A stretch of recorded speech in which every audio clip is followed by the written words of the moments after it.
Good afternoon, everybody. I know I talk a lot about ruck marching on my YouTube channel, and I have some friends all around the world on Twitter that are into ruck marching. And I'm just going to talk a little bit about selecting what kind of rig you want, and also some suggested weights for some of those. I'll start out with the smallest and probably the most modern one, which would be kind of like a school backpack that you would find at Walmart. I wouldn't recommend you carry much more than about 25 pounds in this, maybe 10 to 15 kilograms at the most, just because it's not really designed for carrying a lot of heavy weight. And when you put this on, since it does not have a frame, it's going to rest right against your lower back, and what happens is as you walk, the weight naturally starts moving to the bottom, and then it'll rest against your lower back. And since it doesn't have a waist belt, your shoulders end up taking all of the weight and your lower back. And so this is great to start out with, to see if you like ruck marching. Get something like this. And what I've done is I bought a 50-pound bag of play sand. And if that's going to be too heavy for most people to start out with. However, what you can do, get yourself some gallon Ziploc bags. Get the freezer kind because they're a little bit thicker. Put some sand in there and double bag them and tape them shut with some duct tape. Because I recommend that, because otherwise they might work their way open in the backpack while you're walking. And then you end up with a backpack full of sand, or it starts dribbling out onto the ground.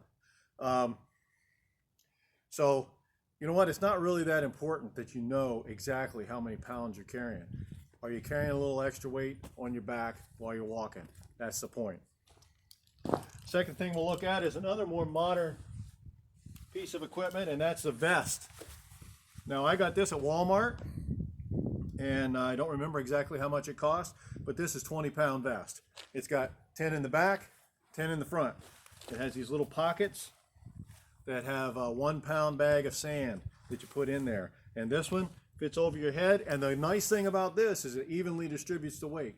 You have 10 pounds in the front, 10 pounds in the back. So it makes it a lot easier to walk upright and to keep your back straight. So if you have a bad back or some other problems, you might want to consider getting one of these vests, because it adds weight to your walking, and you can get them a lot heavier than this.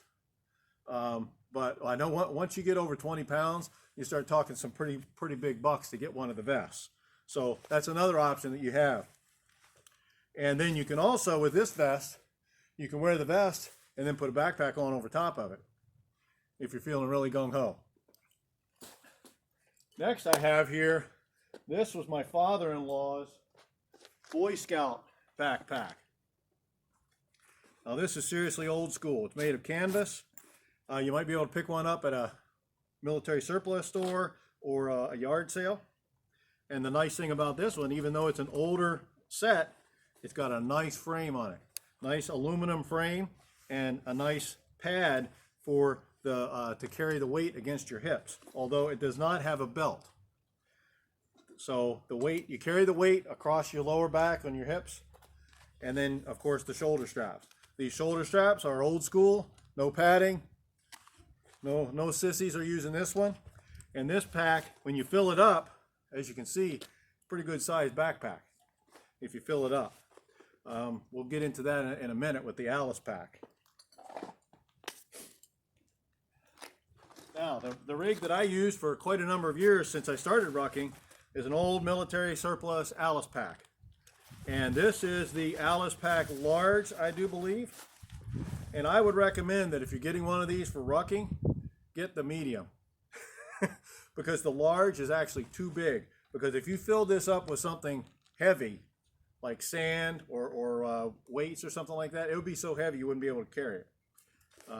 Even some of you gung-ho guys that carry lots of weight, you could get more weight in there than you could handle. And the problem with that is when you put, like, for example, a bag of sand, you put a bag of sand in there, because it doesn't have any straps that go across, the weight shifts from side to side, and you end up with the weight all on one side or the other as you're walking. And so I would recommend that you get the medium, or even, I think there's a small Alice pack. That might be a little bit too small, but you know what? You fill it up with sandbags, it's probably going to be pretty heavy. This right here is a great rucksack. It's got a frame. It's got the waist belt. when you use the waist belt, you put it around just above your pelvis, and you clip it tight, and you make sure that it's tight, because then what happens is it distributes the weight so that your hips are carrying part of the weight and your shoulders are carrying part of the weight.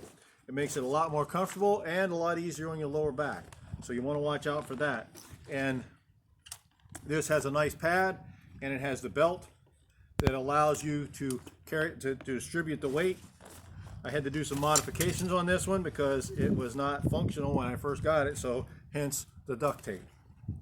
But the problem with this that I ran into, you may not be able to see it, but I ended up cracking my frame because the weight that I was carrying was pushing against this little thin piece of aluminum, and it ended up breaking it off at the bottom. So you want to watch out for that when you're getting one. Make sure you get one with a frame. You can buy these. I know you can buy these online from military surplus stores and stuff like that. Make sure you get one with the frame, because the one without a frame, then you run into the same problem you have with the more simple backpacks, and that is the weight starts pushing against your lower back. Now, last but not least, I have here a donation from a friend of mine, and this is the brand new Molly system that the military is using, that the U.S. military is using now, and it's a great rig. It's got a frame. This one's a plastic frame, but it's nice heavy plastic. I don't think it's going to break. You got the belt, and whoop, when you throw this on, get your shoulder straps adjusted a little bit and pull that belt in nice and tight. Then it distributes the weight so that your hips are carrying part of the weight. And in this one I have a bag of sand and some other little additional weights. But if you want to get out and ruck,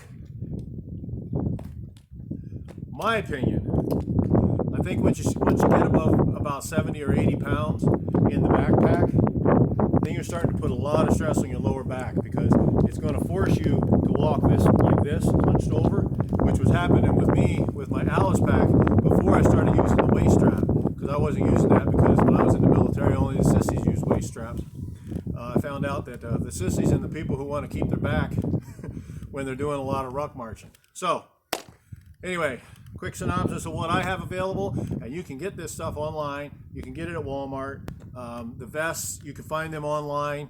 You can pay about as much as you want for one of those vests. Some of them run into really, I think, a pretty good bit of money for what you're buying. So, summarize, look for something with a waist belt. Look for something that's in good repair. I mean, you can find it in yard sales and stuff like that. You can find stuff in good repair, but check it out before you buy it. And try to get something with a frame. Once you get above about 25 or 30 pounds, 10 to 15 kilograms, you're going to want to have a frame in order to more evenly distribute the weight between your shoulders and your hips. Take care, everybody. Have a great Easter weekend, and I'll talk to you again. Bye-bye.